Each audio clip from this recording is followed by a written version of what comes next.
Chapter 4. Hygiene. To feel clear in our energies is a remarkable thing. To me, it is a bare sensation. My body is quiet. My thoughts are supple. My decisions move into clean space and take action. There is simplicity and efficacy. This is perhaps the chapter I was most excited to write. It is alternately the most exotic and the most normal, the most revolutionary and the most boring. This is the chapter about energetic hygiene, being clean, staying clean, and keeping our energies balanced throughout life. If this sounds boring, maybe it is. If it sounds critically life-changing, then I am glad you see that. It absolutely is. I find the ideas contained in this chapter can serve as a productive challenge to many commonplace spiritual or philosophical ideas which may be ripe for reconsideration. It still amazes me what a difference these ideas make. I grew up with almost none of these concepts baked into me from the start. As the youngest of 5 kids, whose parents divorced when I was 7, I spent a lot of time operating instinctively and independently, finding my own way through life. I did not default to many social norms regarding mental or physical hygiene or appropriateness. These are things that I learned with time through various channels. I came to understand their value through firsthand experience. Energetic hygiene refers to the way that we maintain and develop the quality of our energetic condition over time. It has many facets because maintaining and developing the condition of our energies is a complex and personal matter. Because our energies are interwoven with how we think, feel, and operate, our energetic hygiene informs how well we function, feel, and live. It influences our physical and mental health. It is the humble craftsman of consciousness evolution. More than ever, I feel our world is in need of a more informed appreciation for energetic hygiene. Our energetic hygiene is composed of 2 major hemispheres, our structural hygiene and our mental-emotional hygiene. We can also consider how our hygiene extends outward into our environments and our relationships. We will consider each of these in sequence. Structural hygiene. Structural hygiene refers to how we maintain our energies in a mechanical sense. It is about keeping our energies clean, mobilized, and healthy, similar to how we would take care of a car. It appears in its own way in every culture's emphasis on conventional cleanliness and hygiene. Some qualities that generally reflect our structural hygiene are the liveliness of our energies, their suppleness and fluidity, and how clear and unblocked they are. Physical hygiene. Principally, our structural hygiene is maintained through physical hygiene. Bathing, grooming, oral hygiene, wearing clean clothes. We can look back on occasions where we did not take care of our physical hygiene for a certain period of time. Perhaps due to a light schedule or a low mood. We may recall that this deficit of physical hygiene left us feeling more sluggish, slow, or dull as a person. Perhaps we did not think as clearly. Perhaps we felt less motivated. We can contrast this with a time where we chose to clean ourselves after residing in such a dull state. Perhaps we hopped in the shower, washed ourselves, brushed and flossed our teeth, put on fresh clothes. After these actions, we likely felt renewed, sharpened, clarified. This is the effect of physical hygiene on our energetic hygiene. It renews and invigorates our state of energy and state of being. An interesting parallel of physical hygiene is the practice of hydrotherapy, which has existed for centuries. Historically, it was a common remedy to submerge someone in water or run water over their body as a way to ease discomfort or promote healing. While we may not recognize it as such, I feel our standard routine of showering could be considered a regular application of hydrotherapy to our energetic system. Because of the naturally clear, flowing, conductive properties of water, physical contact with water is naturally therapeutic for our energetic system. For this reason, when I am struggling with an especially hard day, I will sometimes repeat to myself, "All good things begin with a shower." Physical activity. We can also maintain our structural hygiene through physical activity. By activating our bodies, we distribute vitalized energy throughout our energetic system. Our accelerated heartbeat floods our body with fresh oxygen, which helps to detox our system. Stretching and flexing our muscles helps to break up and recycle stagnant energy structures embedded in our body's tissue. It may give you pause that I am equating activating our physical body with maintaining our energetic system, but these two entities are in fact deeply interwoven, and we can scarcely nurture one without caring for the other. Consider yoga, for example, which is structured as a physical activity, but is largely considered a practice of energetic and spiritual health. Physical health. The conventional precepts of physical health also apply to our energies.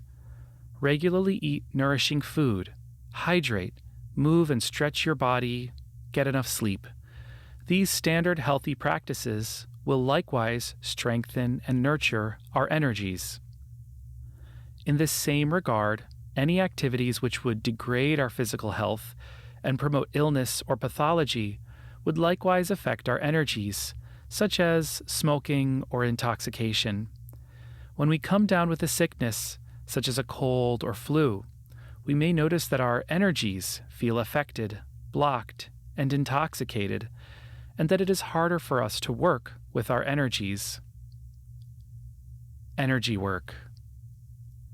Energy work is an activity done with the intention of mobilizing or clearing our energies directly. It is often integrated with physical movement, as in Tai Chi, Qigong, and yoga, for example. These three practices may look like plain physical exercises, and they do promote physical wellness, but they are also designed to improve the quality of one's energetic system. In addition to these practices which hybridize physical and energetic activity, there exists direct energy work, which mobilizes energy without corresponding physical movements. This is the style I am most familiar with, and it is the style I will use throughout this book. I appreciate that direct energy work fosters a dedicated relationship with the energy itself. It can grant the practitioner a nuanced and sophisticated understanding of energy with applications for a multitude of situations.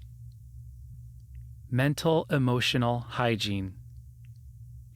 Mental emotional hygiene refers to the informational qualities embedded in our energies and how these qualities affect us. It concerns our thoughts, ideas, emotions, and attitudes. These qualities strongly influence our short and long-term energetic states, partly through the energies themselves, and partly through the energetic affinities they create with outside energy fields and communities of individuals. All these dynamics coalesce to form a personal energetic ecology, a sort of living extension of our own organism, which becomes a major facet of how we experience life.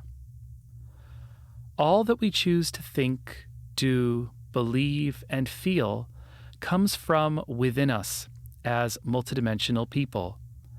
These choices register through the active and expressive signal of our energies. Our energetic signal is the quality or character of our energies at a moment in time. Whatever we are broadcasting to ourselves and to our world, our thoughts, feelings, actions, even unconscious desires, all show up in our energetic signal at all times. In the multidimensional reality, there is no clear division between what we express and how we are. Our energetic signal emits through ourselves, our bodies, into our energetic field, and across to our relationships with others and the world. It is in a constant process of creating our lived reality. In some ways, I imagine that we are all living in our own individual caves, interacting with the world through various openings to the greater world outside. We are like fleshy volcanoes inside that cave, and we are constantly spewing bacteria, lichen, insects, fabrics, fixtures, and forms into that space and beyond.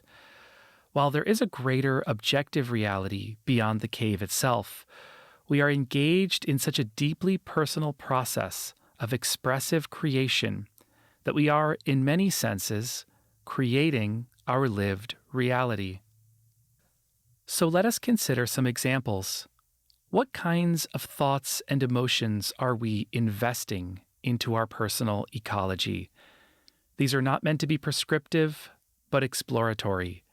Take with them what you will. What do we believe about the world? How do we think the world works? How do we think other people operate? What values do we attribute to life and to people? Are we open to understanding things anew?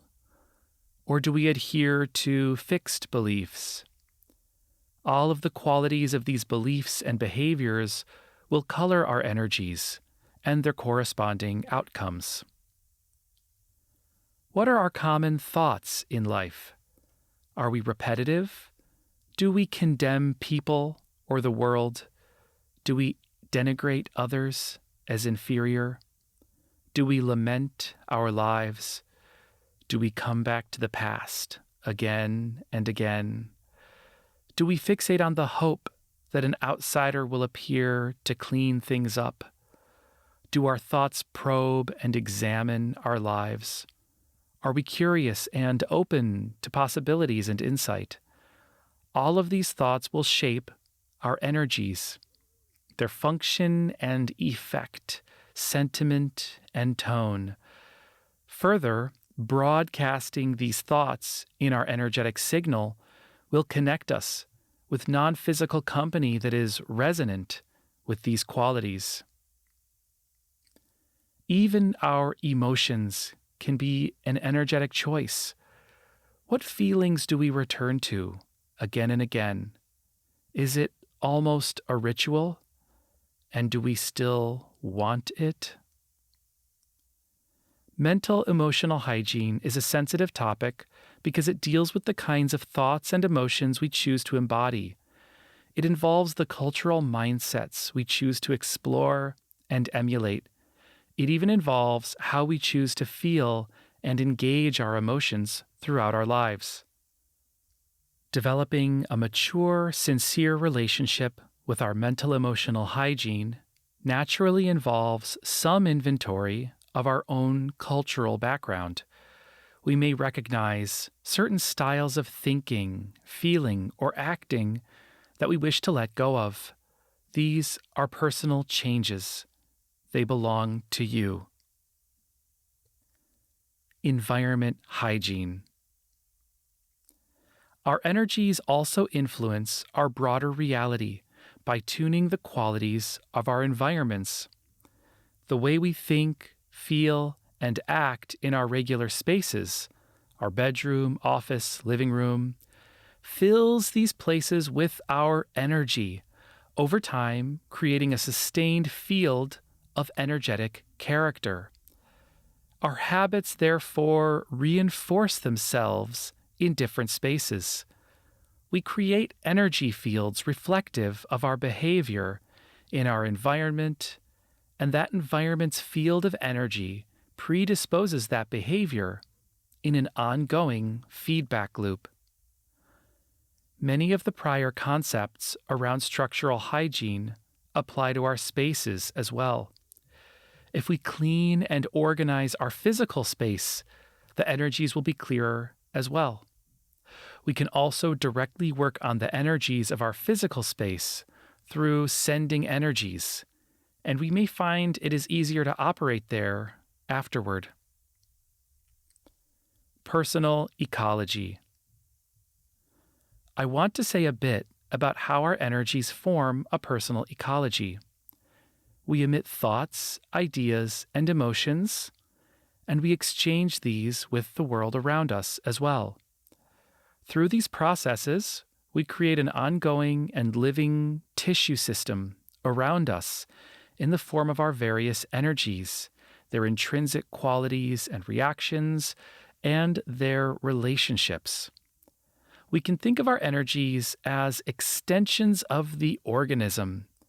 They are a part of the organism as surely as an appendage or a physical organ. To put it another way, our energy body is as true, as immediate, as impactful as our physical body. And similar to our physical body, but in fact to a much more extensive degree, we inform the behaviors, qualities, characteristics of our energies through our choices and modes of manifesting through life. An ecology means a set of relationships between individuals and their environments. In the same way, our energy system, our energetic tissue, influences how we will think and feel, what we will connect to, and how we will connect to it. It can predispose us to mature and productive behaviors, or less mature, less productive behaviors. This is, in many ways, a revolutionary concept because it creates a persistent statefulness of our thoughts, behaviors, and conditions. Recognizing our energies and our personal ecology will help us to better understand the landscape of why our life works the way it does and how we can effectively take steps to improve our conditions in life and work toward the things we really do care about. Intoxication. In a sense, energetic hygiene is about becoming free of energetic intoxication. There are different kinds of intoxication. It can be more standard and environmental. Living our lives, going about our days, naturally involves some amount of degradation, adulteration, or intoxication of our energetic system. This is akin to how we naturally become less physically clean over time and need to shower and groom ourselves to maintain our hygiene, comfort, and presentable condition. Intoxication can also be more acute, caused by specific relationships, behaviors, links, patterns, and choices. When we become energetically intoxicated, we find that a certain chunk of our energetic system becomes attuned to a less balanced or less healthy quality of energies. We can think of this less balanced chunk as a kind of anchor weighing us down. Because the anchor is weighing us down, it makes it harder for us to think clearly or manifest in the way we might prefer. In fact, it may make it harder for us to even manifest our own thoughts or feel like ourselves. We may feel stuck, feeling like we are a different person, or feeling like we are stuck in a box, not of our choosing. This is happening because a certain segment of our energetic body has become attuned to a frequency of energy that differs from our normal, organic, authentic quality of energy. The energy has taken on some slanted or stuck or inflexible quality. When we become acutely intoxicated, there are numerous ways that we can be affected. Here are some key effects and categories of energetic intoxication. Artificiality. Rather than being in tune with our authentic wants and desires in a holistic, integral fashion, intoxication conditions us to experience life as a more artificial version of ourselves. We see a dimming of our authentic thoughts and desires, and a strengthening of some more insincere, arbitrary, contrived impulses. Suggestibility. We tend to become more impulsive, more fixated, more hypnotized by certain activities, more prone to binging or addictive behavior. Our energetic immunity drops as we can be more easily drawn into other energetic patterns and frequencies that we may not normally partake in. Reduction. Overall, our whole scope of manifestation is reduced, numbed, deadened. This can lead to feelings of frustration or agitation, as we may on some level feel that we genuinely want to manifest more fully, yet we feel hemmed in by the limiting bindings of our own intoxication. When I become acutely intoxicated, what amazes me is how aggravated all of my addictive behaviors become. I grab my phone much more compulsively, and it becomes seemingly impossible to tear myself away from a screen, almost as though I was physically bonded. I am steeped in the intoxication energies, and those energies contain a vector field which pulls me toward the objective of the intoxicant. In many cases, this arrangement leads to a hypnotic extraction, a dynamic where our energies are consumed, consciously or unconsciously, by a less balanced, non-physical person. Intoxication goes hand in hand with extraction, because our intoxication predisposes us to behaviors that make our energies available to be siphoned off by non-physicals who wish to consume our energy. These unfortunate non-physicals look for energy that resonates with them enough that they can consume it. It is like a vector field. They need to imprint their energy into us, which contains the signal akin to theirs. That signal contains what might be considered a vector field of multidimensional alignment. Categories of intoxication. Environmental intoxication. Typically mild, this is the normal intoxication resulting from interacting with the broader world around us. Going to work, going to a restaurant, running errands, taking a walk can all produce mild intoxication. In some cases, environments can make us acutely intoxicated if their energies are imbalanced in a more pronounced way, such as staying in the home of a person with significant emotional challenges. Substance intoxication. Using any psychoactive substance, such as alcohol, tobacco, vaping, or drugs, presents its own intoxicating qualities. The psychoactive quality causes physical changes which predispose our energies to shift in quality and connect with energy fields resonant with that activity and its effects. Social intoxication. Being with one or more people and interacting deeply with them can provide its own form of intoxication, as the group creates a shared field of energy. Not all group interactions predispose an intoxication, but being with others means sharing energies with them, and we may take on some of their less balanced energies. If we hold to our lucidity and maintain an authentic field of energy, we can support them without becoming intoxicated.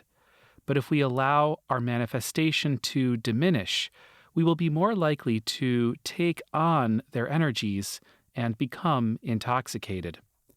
This also applies to group settings. Some stronger examples are rowdy parties, groups who act less mature or lucid when they are together, or people that espouse heavily affected or inauthentic styles of behavior or interaction. Media intoxication. When we become intoxicated by media, we are typically connecting to a group field of energy with certain acute qualities. Because media presents a relatively uniform experience for all viewers or participants, this predisposes all viewers to become easily coupled energetically, as they are sharing very similar experiences for that duration. For example, some movies, TV media, or video games can come with a certain kind of feeling, and consuming this media causes us to immerse ourselves in that pool of energy of all people consuming it. More time-intensive media, such as TV news or social media, are also engineered to be compulsively consumed, which predisposes intoxication through that hypnotic dynamic. The most prominent example of media intoxication to me right now is the infectious quality of panic and anxiety that can be triggered by consuming news media, both TV news and social media. Thought intoxication. We can actually become intoxicated simply by thinking about certain ideas and connecting with energies and communities associated with those ideas. A strong example of this would be fantasizing about violence, conflict, or sex.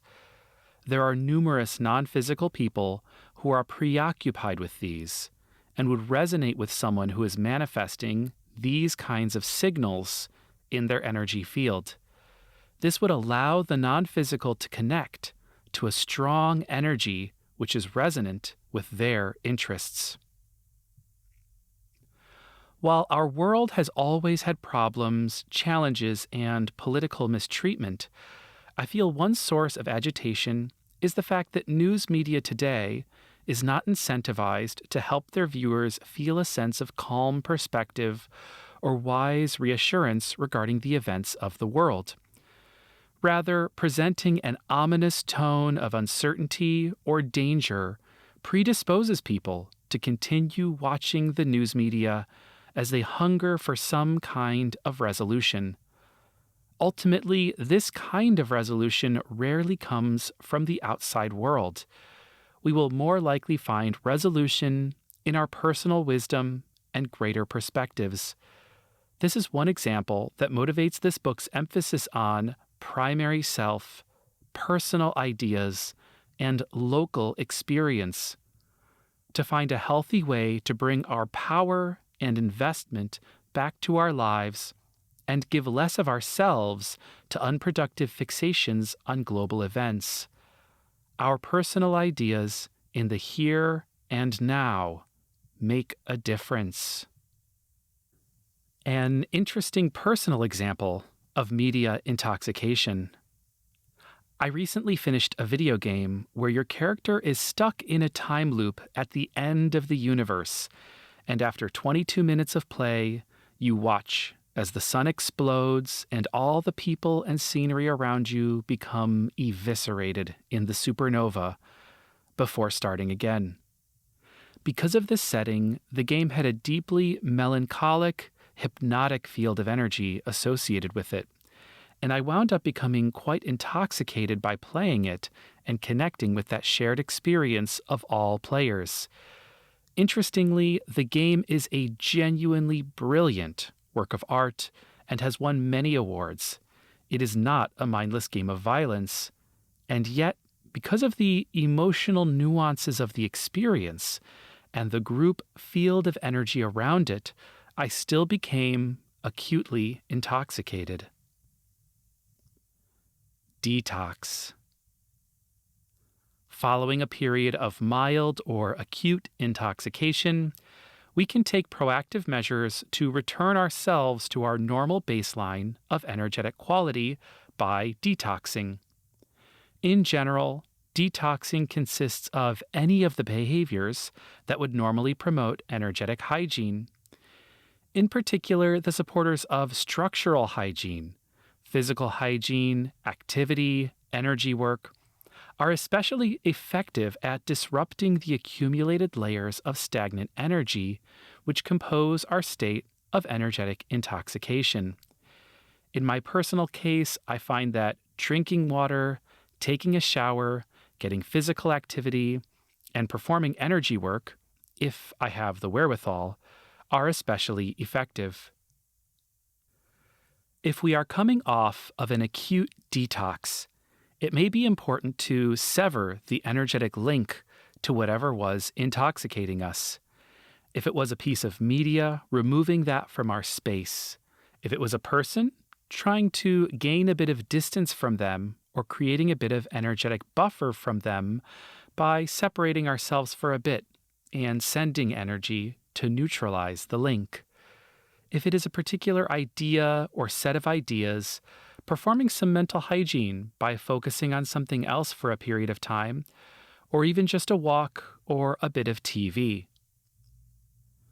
When performing a detox, we may find certain key physical symptoms occur, such as watering eyes, yawning, stretching, or even coughing. One key practice I have for detoxifying myself is my daily unwind. I spend 50 minutes before bed without any use of screens. I sit up in bed with a timer running and just hang out, not really talking or doing anything at all. I try to clear my mind and work energy as it feels appropriate. In a way, this is a simple, stripped-down form of meditation that helps me to decouple from any remaining energetic links or fixations in my energy field before going to bed. Following the 50 minutes, I am usually relaxed and unwound, and going to sleep afterward is quite easy. Non-physical company. Energetic hygiene is an especially key topic because of how it relates to our non-physical company, those non-physical people who are connected to our field of energy. These are regular people, like us, who are not in a physical lifetime and happen to be closer to us and share our energies at a given time. Non-physical company is a regular fact of life. It is not special or unique or rare. We all naturally interact with non-physical people by sharing energies with them and energetic exchanges with them. I want to acknowledge that this idea may be disagreeable for some people. The notion that people continue to exist and interact with the physical world after death may sound far-fetched or old-fashioned. In my experience, one of the most jarring multidimensional ideas for people to engage with is precisely this: that non-physical people exist, and our relationships with them have a strong influence on our lives. It can also be one of the most pivotal or transformative insights if a person arrives at it organically and authentically. Wherever you are at with these ideas, I want to stay with you and accept your level of alignment or disagreement. Feel free to stay with the text, free from any coercions or expectations. I have made the point that becoming a more mature co-creator with a multidimensional understanding of life on Earth involves understanding how energy and energy fields influence the way the physical world operates and will continue to operate. In this same way, understanding and appreciating the role that non-physical actors and communities play in how the world operates will similarly expand and develop an individual's understanding of how cultures, ideologies, patterns, and groups operate and continue to operate in our world. On an individual level, there are many essential facets to how non-physical company interacts with us, many of them speaking directly to the topic of energetic hygiene. Who are these non-physical people? In essence, they are the same as physical people. They are individuals, souls, personalities who exist and operate in the non-physical context rather than this physical one. They will presumably undergo rebirth into a new physical body in a new physical lifetime at some point, just like we will eventually undergo physical death and continue existence as non-physical people one day. Because they are not anchored in the strongly typed structures of the physical body and physical dimension, non-physical people have a somewhat wider spectrum of how they exist and operate. On the less aware end of the spectrum, non-physical people can be a bit like sleepwalkers, with only a dim level of self-awareness. They may operate instinctively and hunger after certain qualities of energy that they crave. On the more aware end of the spectrum, non-physical people can be like a luminous, caring elder who helps to oversee and shepherd life on Earth to a more balanced, harmonious condition through the pursuit of our own individual evolutionary courseworks of learning and self-development. For the purposes of hygiene, we will focus a bit more on the lower end of the spectrum, as we may find our energetic intoxication more commonly entangled with these individuals who are less balanced, less healthy, less happy overall. As we learn to understand them and ourselves better, we will be in a better position to help ourselves and to assist them in transitioning to a healthier, more balanced condition as well. Energetic connection. How do we find ourselves connected with non-physical people?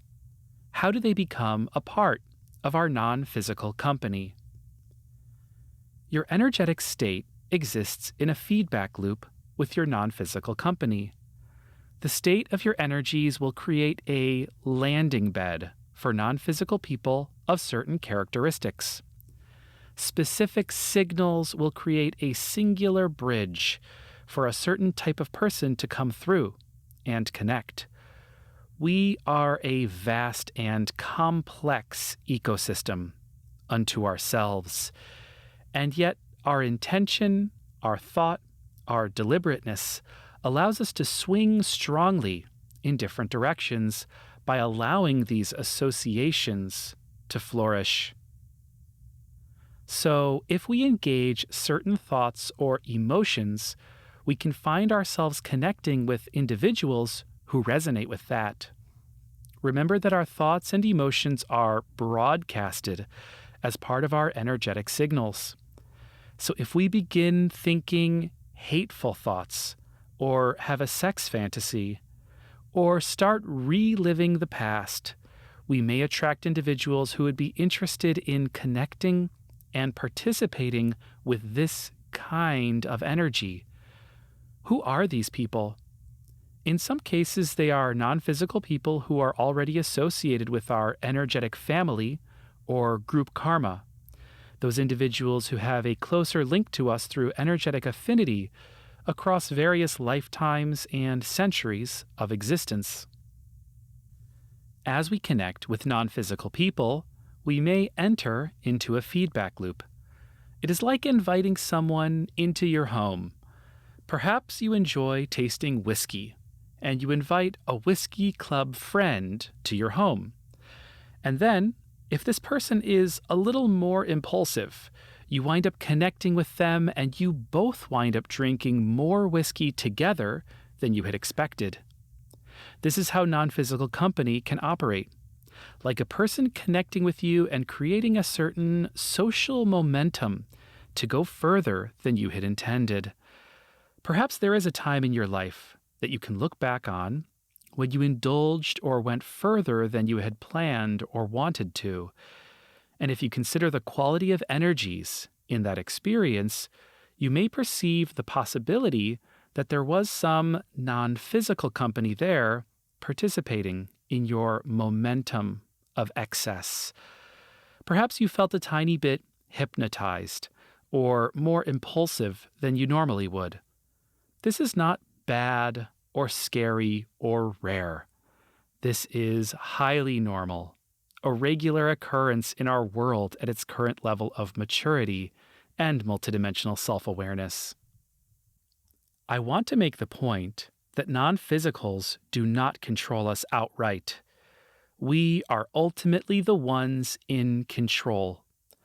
We control our energetic signal, which determines our energetic ecology, which enables or disables our non-physical company. So the point here is not to demonize or ostracize non-physical people. In fact, I like to embrace all non-physical people as common humans and do what we can to help and uplift all of them as fellow people. However, by becoming more aware of their role and dynamic in influencing our state and patterns, we can develop a more mature understanding of our multidimensional reality and overcome some personal traits to become better, more realized versions of ourselves. Energetic infection. If we find ourselves immersed in an intoxicated state, we may find that some particular aspect of our intoxication becomes inflamed or aggravated, causing us to feel infected by a certain quality of energy. Sometimes this may cause us to be in a certain kind of mood for a certain period of time. Perhaps we get into a bad mood or feel fixated on some particular idea or set of ideas for some period of time. We may feel like we're not truly ourselves. Our energies don't seem to be our own. I call this state energetic infection, because like a physical infection, there is some kind of infected energetic tissue which cannot be readily or easily resolved. Conventionally, this is often considered to be an entangled relationship with a non-physical person, where their energy, less balanced presumably, contaminates our energy and causes us to operate as a less ably functioning version of ourselves for some period of time. In a way, this makes sense, because the energies don't seem to be ours. We don't feel like ourselves. So it makes sense that this is a contamination by an outside individual. However, there are other possibilities at play. At times, I used to go into a Mr. Hyde kind of dark version of myself every few months. Certainly, this state involved becoming entangled with some less balanced non-physical people. I believe any strong, altered state that is not wholly balanced involves some entanglement with non-physicals. However, this particular pattern I had was based in my own pattern of repressing and bottling up my negative emotions. Over time, these negative emotions and sentiments would become a sort of dark, liquid reservoir in the recesses of my energetic system, one that I wasn't fully aware of. Eventually, the dam would burst and the dark emotions would overtake me for a period of time, rendering me a much darker, more negative version of myself. It is hard to know these things for sure, but this is my understanding of this personal trait. And by understanding it this way and incorporating my negative emotions into my regular manifestation more regularly, I don't have these same dark funks in exactly the same way. If we find ourselves energetically infected, we can follow the same protocols for detox listed earlier in the chapter. I will also reassure the readers not to panic if they feel that there is some non-physical person involved in their field of energies. This is a very commonplace occurrence. Energetic impulse. Our non-physical company can also impel us to act out in a certain way. For example, if we have or have had some habits which non-physicals might enjoy participating in, Smoking, eating sweets, browsing social media, watching videos, adult or otherwise. They may send a message that we should do this again in the future. They may even lean their energies into us and see if they can coerce us into doing this thing again, like a less balanced friend who uses peer pressure to get us to continue to do something they enjoy. This is one of the reasons certain habits can be hard to break. On top of the psychological and physiological structures which keep our habits in place, there are non-physical relational dynamics at play. Non-physical individuals who want to continue participating in this habit with us will exert an influence on us to continue the pattern. They may even send us rationalizations or ideas. Just for 1 minute. Don't think about it. Just start. You deserve a break. It's not a big deal. You may wonder why I am giving the example of less healthy habits and not healthier habits, such as reading, exercising, or eating healthy. Well, we will assuredly connect with non-physicals while doing healthy things as well. The difference is that healthier activities will connect us with healthier non-physical people in general. And healthier non-physical people do not typically attempt to coerce others to do things. This is one reason why healthy habits can be a challenge to maintain, while less healthy habits seem to take on a mind of their own. If we wish to change a habit, and we find that non-physicals are making it hard to change by exerting a pressure on us, we have a few tools at our disposal. First, if we truly commit to our choice to change our behavior on an internal and personal level, it will be harder for any outside influence to influence our actions. Second, we can continue to maintain our energetic hygiene through conventional means. Working energy, staying physically clean, staying active, which will keep our overall energy field more balanced and shrink the window which would allow these individuals to connect with us. Third, we can even send the message in our energies that we don't do this anymore. The same way we might have a sit-down talk with a friend of ours in the physical body, if we want to discontinue a certain pattern with them, we can extend the same patient, thoughtful, humane, and courteous dialogue with our non-physical company, just by sending out the message to that non-physical person. After all, they are not a bad person, just someone who is a bit less balanced and likes to engage in an activity we may be outgrowing. We may be surprised by the results of this. Energetic extraction. Lastly, I want to talk about the idea that some non-physical people try to gain access to our energy and siphon it into themselves. I call this process extraction. Why do they want it? The simplest explanation is that they want to consume it the way that someone with an addiction wants to consume something.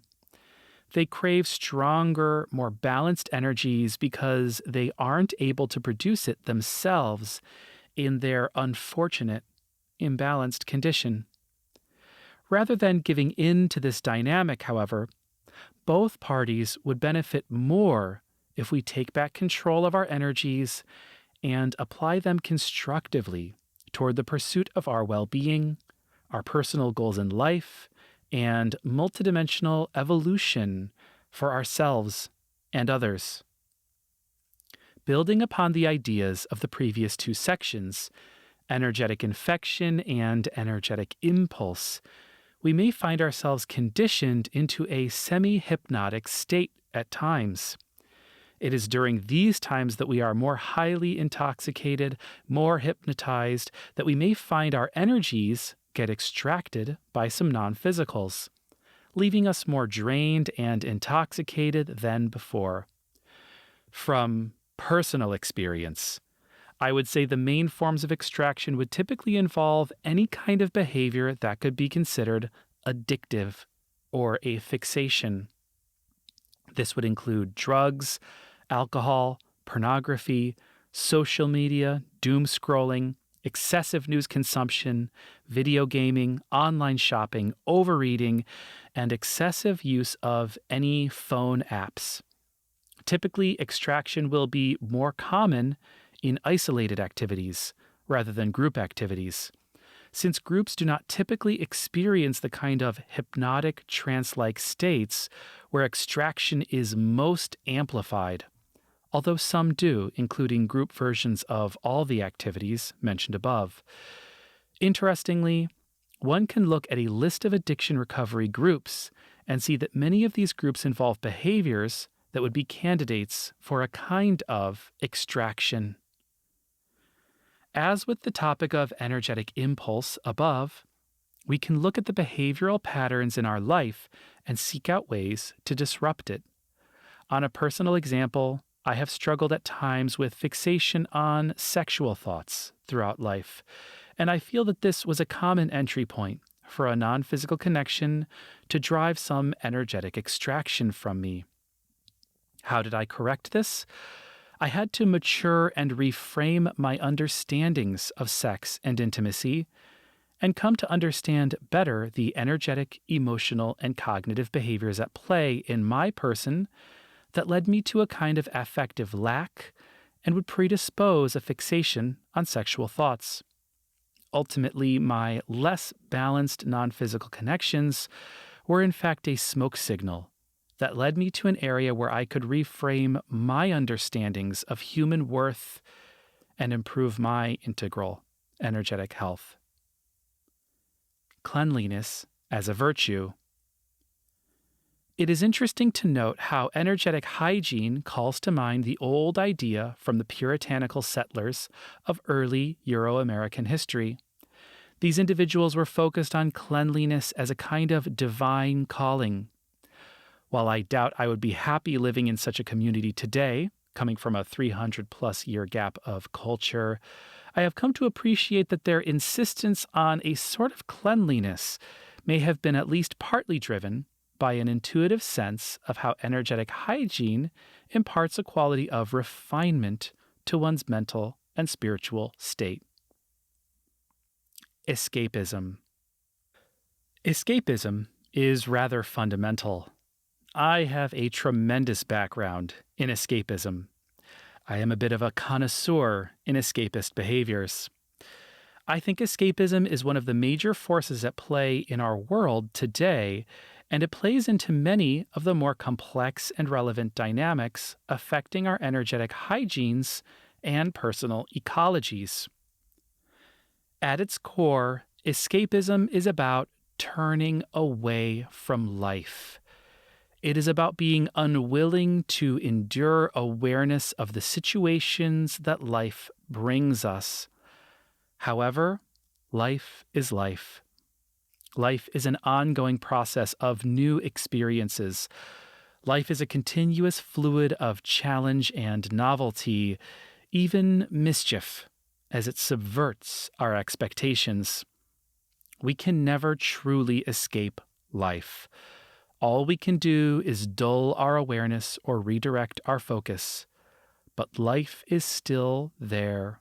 The situation remains, and we continue to careen through the episode with all the inertia of our being. So at its core, overcoming escapism is about recognizing life, partnering with it, and continuing to connect our awareness and our energies with it. As I write these words, I am coming down off a bad few days.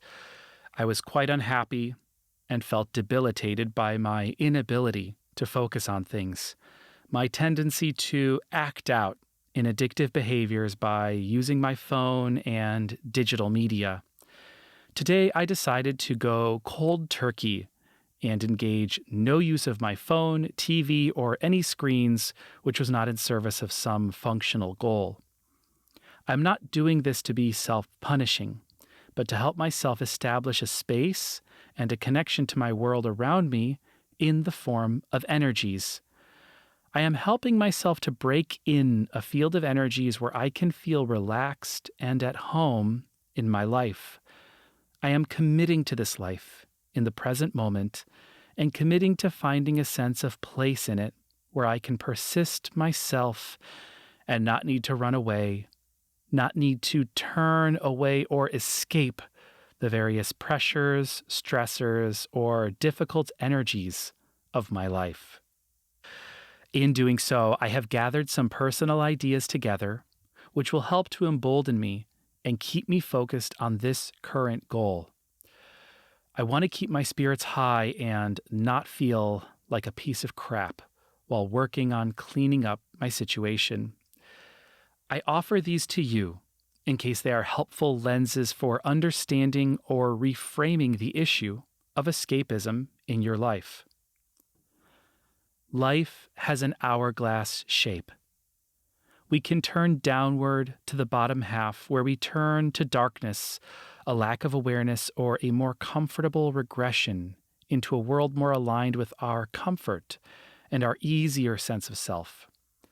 Or we can turn upward toward the more illuminated half where we must practice trust, vulnerability, and authenticity. It can be a challenging ion storm as we face upward, but we can still draw upon the comfort and security of the bottom half while facing the sometimes harsh lights above. In that facing upward, we are facing outside our simple, predetermined ideas about ourselves and our lives, and it is thus an act of otherness. This is a central and challenging life dynamic, and there is no shame in how we engage it. We do not need to change. We do not need to face upward toward the light. We can and should find our own ideas for navigating this reality. Let our motivation and understanding be authentic and our own. Pity the lost. When we are in escapism or intoxication, I call this being lost. There is no shame in being lost. There is no need to punish or condemn those who are lost. Pity the lost, I tell myself. We would all be so fortunate to be intimately connected to our most advanced inner ancestors, to have unflinching integrity and cohesive, beautiful exchange with life. We would all be so fortunate, but we are not always like this. Pity the lost, especially ourselves, and extend them your gracious understanding. Every challenge we face is the right challenge for us. Every moment in life is our moment. It pulses with the true and full expression of life. It does not matter if the situation seems like one we've already had in the past. Life does not repeat. Let us embrace the truth and reality of this moment. We are never bad. We are always on the edge of greatness. We are always on the edge of a breakthrough. Embrace the challenge, for it is presented to us with unfathomable care. This is our space to play, to explore, and to become something new and old. At the heart of our escapisms is a wish to retreat from life. Here are 3 short sentences which have helped me in the past. Don't retreat from your life. Advance into it. Advance into your life. You have to want to be alive. You have to really want it. Face the sun, and the shadows fall behind you. Maori proverb. Escapism falls into many categories. I am using the term loosely to refer to any activity on a physical or energetic level which decouples us from a state of being present in our lived, momentary experience. Escapism is not a categorically bad thing. It can serve as useful distraction, exploration, or recreation during especially difficult times. But we often use escapism to avoid the natural discomforts of being present, and in these cases it becomes less conscious, more impulsive. Starting off with a decision that is only semi-conscious and loaded with an impulsive quality tunes our signal accordingly and puts us into greater alignment with less balanced physical, non-physical people. This is one of the most common pathways to energetic extraction. Escapism generates a relationship in which a non-physical person feeds off our energies by virtue of our signal aligning more closely with theirs. In considering our escapist patterns, there are two areas we can work with. The first is straightforward. If a behavior is causing our energetic and mental health to deteriorate, we can eliminate it outright. The second, more complex process is to learn what internal postures are driving our escapist behaviors in the first place. One pattern I have noticed in myself is a tendency to want to cash out when I am in a position of some resourcefulness. When I feel relaxed or have time or feel energized, I want to find a hedonistic outlet to enjoy this. This is a subtle but pervasive pattern which programs escapism into my core decision-making. By becoming aware of this, I could play with this dynamic and the energies around it and seek opportunities to constructively reprogram it. Drugs. I have had some wonderful experiences using recreational drugs in my younger years, specifically cannabis and psilocybin mushrooms. Using drugs can give us a sensation that we are more connected, creative, and intuitive about life. They can facilitate a memorable and charged experience of transition and insight. With that said, I do not generally recommend drug use as a practice for developing ourselves or enhancing our quality of life. In my experience, routine drug use does not often lead to positive personal change following the drug experience. One reason is that drug use tends to operate in a sphere of escapism. The trip happens to us, and we are not necessarily driving it. We are not necessarily in control, deciding to go forward through things, making decisions, or creating outcomes for ourselves. Therefore, as a learning experience, it may lack a certain amount of firepower when compared with a difficult conversation with a friend or relative, or a challenging experience where we are forced to take care of ourselves. But furthermore, I want to call to attention the quality of energies associated with the drug use and the non-physical people we are more likely to associate with as a result of it. When we use drugs, we will tend to attract and associate with non-physical people who are associated with that particular drug culture. In this regard, using drugs may not be a purely neutral, personal, psychoactive experience. In fact, it may be more like participating in a common cultural experience with common fields of energy.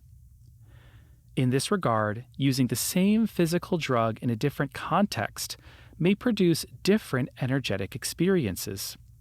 If you were to smoke cannabis as an indigenous person in the pre-Columbian era, you would connect with a different group of non-physical people than if you smoked cannabis as a student living in Brooklyn, as one does.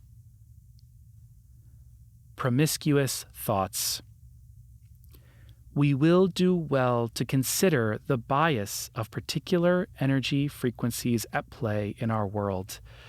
There are groupings of energy fields which resonate and preoccupy themselves with particular emotions, feelings, thoughts, and experiences. There exists a grouping of energy fields which are preoccupied with sexual encounters. When we think about sex, we should be mindful of the frequency of energy we produce. In some cases, our thoughts about sex act as an access beacon, which allows individuals in these non-physical spaces to come and connect with us. So let us denote the promiscuous. This refers to those individuals, that category of being, which persists beyond the gate of physical reality and continues to preoccupy themselves with human sexuality as an obsession and a pastime. In their entropic hunger for sexual energy, they seek out unsuspecting individuals in the physical who still possess that sexual energy they crave. Using powers of suggestion and by aligning their thoughts with the fantasies of the host, they forge an energetic connection, which allows them to exert influence over the physical person.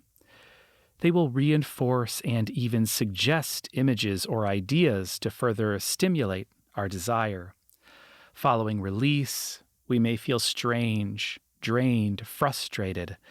It is likely that the sexual non-physical has siphoned off a significant portion of our energetic release. Beyond this, they have created a pathway of energy which will make it easier for them to connect the next time. I encourage us to name the promiscuous as such and see the hold that they have on humanity. As is the case with religion or spirituality, perhaps sexuality likewise will require an individual journey of reflection and definition on the part of each individual. By decoupling from the promiscuous, we get so much of our own energies back. We are more clear and can make decisions unencumbered by their heavy fixations. When you experience sex free of the promiscuous, it has a natural, relaxed, earthy quality, like a peach eaten off the tree. And by enabling healthier energies, we grant ourselves the opportunity to assist others better, including the promiscuous, in our time. Baselines. At its core, hygiene is about establishing and maintaining a baseline of healthy energies so that our state is relatively stable and harmonious over time. It is analogous to cultivating a healthy personal ecosystem in our life. This is a positive goal to aspire to, and my own life has improved dramatically as I have become a stabler person and developed a stronger, more resilient baseline of energy. For many years, I almost had no baseline because my energies and mood would fluctuate so strongly. I was routinely affected and overtaken by the factors of my environments, as is the case for many of us. Establishing a baseline was a major milestone for me. It represented a formation and revelation of who I was underneath the turbulence of erratic and uncontrolled energies. With that said, simply encouraging people to establish a harmonious state of energies has some limitations. We grow in different ways, and our journeys of growth are rarely static or linear. We are dynamic creatures, and our lives are dramatic journeys at times. Through grief, mental health, self-discovery, transformation, and evolution, we will not simply adhere to a linear baseline. Even when life takes us through unpredictable turns and causes us to show up in myriad ways, we will be served by maintaining our baseline, developing and strengthening our baseline of energies, sustaining our patterns and practices of hygiene, will strengthen and carry us through those turbulent periods. Our hygiene will allow us to face life's challenges with more clarity and authenticity, less clouded by the specter of intoxication. For certain transformations to occur, we must clean up our energies enough in the first place to allow those evolutionary opportunities to arise. While hygiene helps us to establish and maintain a baseline, there are additional forces which will allow us to explore enhancements, developments, growth for our baseline. The first and most powerful is life itself as a force for our own education and learning. When we look at life this way, as an instructive organism, I use the term evolutionary coursework, which is the topic of the next chapter.